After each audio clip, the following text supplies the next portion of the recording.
Cakenistas, it's Marisha. I got a Cakenist comment, and I'm saying Cakenist because I don't know, it was a man's profile. It's not a requested video, but I've definitely been asked this question multiple times, so I figured that it was video worthy. And I've received this comment a lot throughout the years.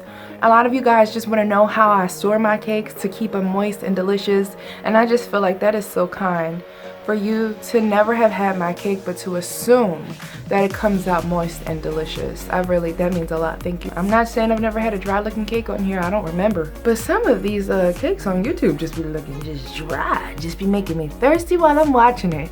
So yes, I do have a few techniques. I'm willing to share them with you guys. So if you haven't done so yet, go ahead and subscribe to the channel, press on the notification bell, and then let's get started.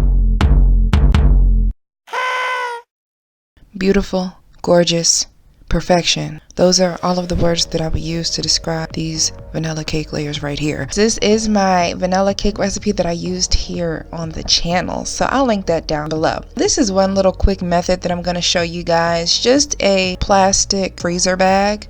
You could just put your cake layer in there. I would only recommend doing that if you plan on storing it overnight in the freezer. I wouldn't do this for too long. Even though it seems like it should be really protected from the freezer, I don't really think it is, because I tried that back in the day and it didn't really work.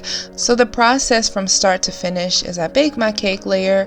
Once I pull it out of the oven, I let it cool for about 15 to 20 minutes. When it cools, it removes itself from the sides of the pan. And you don't want to do this when the cake is still hot, because it's more of a tendency to break apart. By the time that it cools down, those fats have firmed up and everything has become a lot more stable. So you can move it around a lot easier. If you try to do this when it's hot, the process just won't be that great. When I'm like 90, I plan on talking that way. That's my 90-year-old voice. All of my cake layers, I wrap them in plastic wrap individually, and I like to do this about 3 times around. So I wrap it one way 3 times, maybe 2 if I feel like I'm running low on plastic wrap, and then I like to wrap it in the other direction. And that is the first step. The whole point is to keep the environment out of the cake, and that will help it to last longer.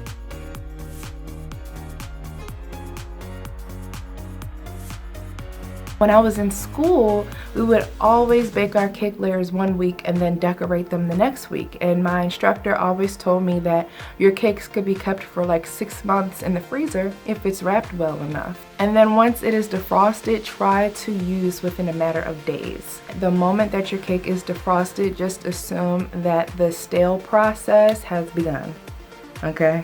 And there are ways to combat that, like simple syrup. We want this simple syrup to add to the moisture of the cake, not like put it back in, like, oh, we're trying to fix what we lost. We just want it to be good already. Hey guys, there's a little bit of a silent moment right here, so I figured that I would make a song for you guys. And it goes like this.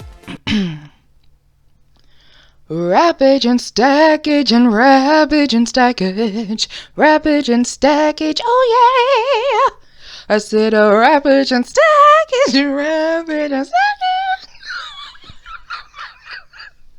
You guys didn't come here for this, or maybe you did. Okay, I'm done.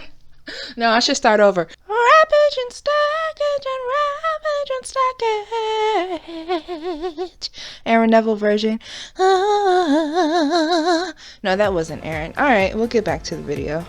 So once I wrap each of my cake layers, I stack them, I look at them, I admire them, and then I will grab a freezer bag. I like the gallon freezer bags, and you can use a zipper freezer bag, but sometimes I feel like the corners of that don't close completely, so I just prefer to close it myself with these old-fashioned freezer bags, and I could fit 2 to 3 layers in each bag.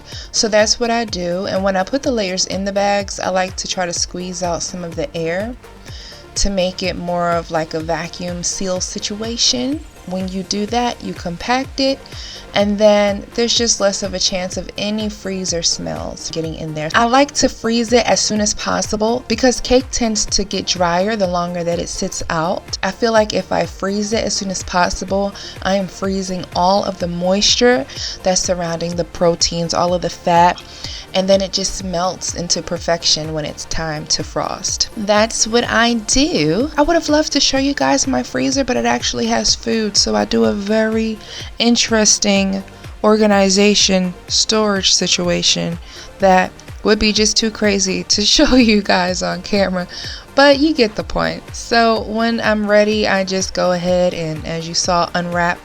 And then what I'll do is I'll actually crumb coat the cakes, and then I'll use that same plastic if I'm not decorating it on that actual day, and just wrap plastic around the crumb coated cakes. I guess I will say couture in plastic wrapped cakes. Bye guys. I usually have a process, okay? So say if I have one cake due on Friday, make the frostings and the fondant on Tuesday. Then I might bake the cake on Wednesday, and then also fill and crumb coat the cake on Wednesday. I take that same plastic wrap that I used to cover the layers individually, and I will let that crumb coat harden, and I'll wrap the whole cake in that plastic wrap, crumb coated, and then I will decorate the next day. So I would decorate on Thursday. I don't know, I just like to really have everything prepared and ready. This is with a full-time schedule, work schedule, so if you don't work full-time, then you would probably be able to do more than one individual thing in a day. People say frosting really helps to protect the cake, and that is true, but you also want to protect the frosting. I just feel like if there's air in it, which definitely there is air in frosting, then it could gather refrigerator smells as well. So if you can cover your frosting, I would, if you decided to go that route, in some clean plastic wrap. If you wrap your frosted cake in plastic after it is completely solid, then you shouldn't have any mess ups in your frosting. I hope that this helps some of you guys out. If you enjoyed this video, like the video, share, comment down below.